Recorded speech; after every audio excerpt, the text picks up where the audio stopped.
Hello, Miles Pfitzner here. Welcome back to another edition of Clippers and Tippers. All thanks to the team at Tyre Power. Shout out to Richard and the team for sponsoring the show. Joined by SEN Track Siren, the man that's probably been the most informed tipster for SEN Track throughout the entire year, and also does a great job in crunch time on the footy. I speak of Cam Luke. Hello, mate. Hello, Milo. How you doing, buddy? They finally got you in the chair. Yeah, finally. Well, when I say finally, I just don't think I was in the top 15 prospective people to be here in the wonderful seat. But come down, little haircut, looking good. Here at the barber shops, Maury, what are we doing here today, mate? Oh, I'm just going to give him a light clean up because he doesn't like it too short. I like it long. And he likes it long, so I'm just going to give him a nice clean up and make him look good for the races. Perfect. Beautiful. Love it. Hey, Cam, let's get sort of into your journey a little bit with your love and passion for racehorses. Where did that sort of start? Where did it kick off for you?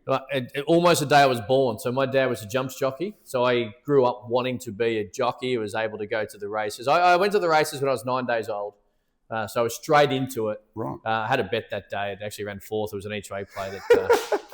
anyway, but yeah, so it would shock Murray then. Yeah, from an early day, I always wanted to be a jockey, and I used to go to. I'd be 5 and 6 before school going. So Dad, after he retired, he had a pretty bad fall at track work. After he retired, he rode track work for Bart Cummings and a lot of track work for Tony Lopes, who had Chiquita Lodge, which we still see in the back of Flemington and talk a lot about on SEN Track. So I'd go and muck out stalls, 5, 6 years of age, and go to grade 1 and grade 2 at primary school, and I absolutely had a blast. But I do remember my mum and dad had to sit me down. I would have been maybe 7 or 8, and I wasn't a big kid, but it was quite obvious I wasn't going to be a jockey, or at least small enough to be a jockey. So mum and dad, I think probably in hindsight, they might have let me believe in my dream for a couple of years later, I think. But they told me pretty early I was going to be too big to be a jockey, and I remember being heartbroken and ended up missing a couple of days of school because I refused to go, that I was so disappointed about the fact that my dream of being a jockey was going to be,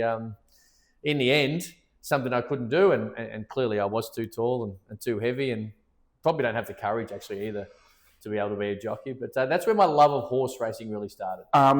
Your path sort of went down. You played basketball and were really into your basketball for a long time. Yeah, it did. It's funny, as you sort of get older and you realise that we had ponies. We grew up on a farm and 15 acres just outside of Bacchus Marsh. So we had plenty of ponies. We used to belt around the paddocks in. But it was clear that not being able to be a jockey, it was going to be something else that probably was able to be something I would try and chase.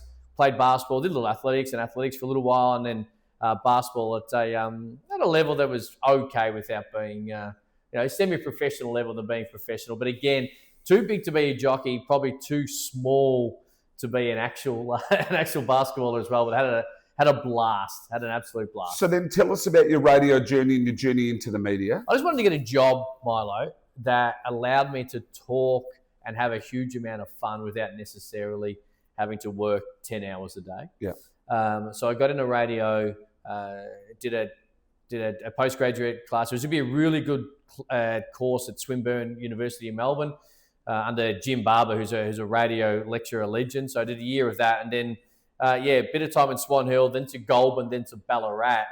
And then after a couple of years of breakfast radio, it can be a bit of a slog, regional radio. And for people who watch it, it's a great profession, but it can be hard. We're lucky enough to have producers and have people who do a lot of our work in the back end for us nowadays. But you're in regional radio, and it's a great grounding and a great opportunity, and you get huge amount of satisfaction out of it. But for breakfast radio in Ballarat, it's a 4 a.m. rise. You don't have a producer. You got to try and conjure up so much yourself.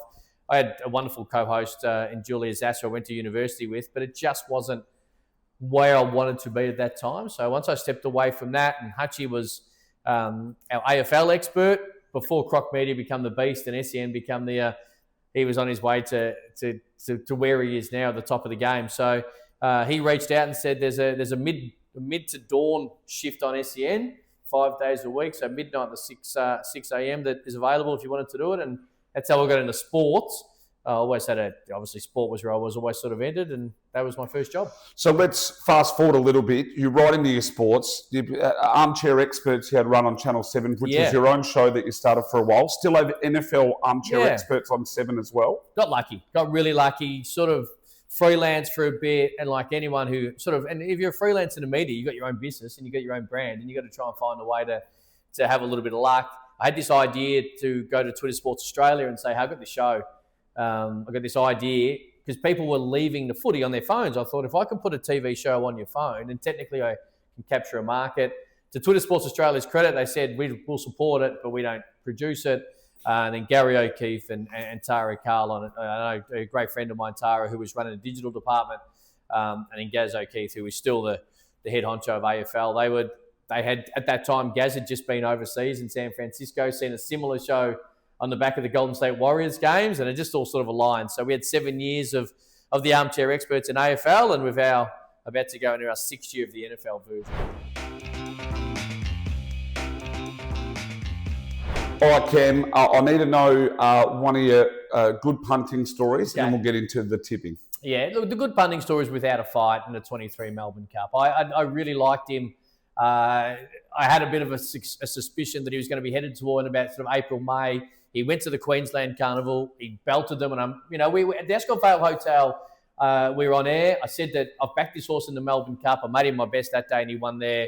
And then, weirdly enough, I did not back him I made him a best in the Underwood, and then didn't make him a best in the Caulfield Cup. But by the time we got to Melbourne Cup Day and there was no rain, I thought he'll win this race. I've never been as confident about a long-term play on the day of the race that I was Without a Fight. I went a little bit too far, cheering hysterically and being a muppet, but it was a wonderful ride by Mark Zahra, and I'd sort of been a little bit disappointed. I'd been backing I'm Thunderstruck in a Cox Plate for 30 months. I'd been able to get a price for him to win the next year's Cox Plate, and he fell 3/4 of a length behind Animo when he nearly got there. So to be able to, it's not always about money. I'm not a pro punter, so whilst that was quite a nice windfall, and it paid for the US. A couple of days later, I jumped on the plane and was able to go. There's a little bit of ego attached to it as well. When you're on the radio, you're on TV, tipping horse, and it wins. Without a Fight, absolutely. Right, mate, we've got $50 each to spend on the weekend. Yeah. What do you like? I have 50 to nose, race 3 at Moonee Valley. I think it's Takeo, however it is. I'm not sure if it's a favourite or not, but I think it might be about $4. It's drawn the inside gate. It's going to be prominent. I really liked it resuming. Second up, it's won at the Valley before. I think it'll be really hard to beat. So race 3, Takeo. Takeo. What is it? Takeo. Takeo. There you go. See, I'm a muppet. I can't even pronounce it. The Graham Beg, around about $4.80. There you go. So we're 50 on the nose for it. There you go. What do you like? Up to Randwick for me. I'm going to go with Funambulist for Annabelle Neesham. It is at $18 and $4.30 the place. Hello, a little value play. 25 each way. It loves the wet, and it's going to be as wet as a shag in Sydney. It's mutter was a mutter.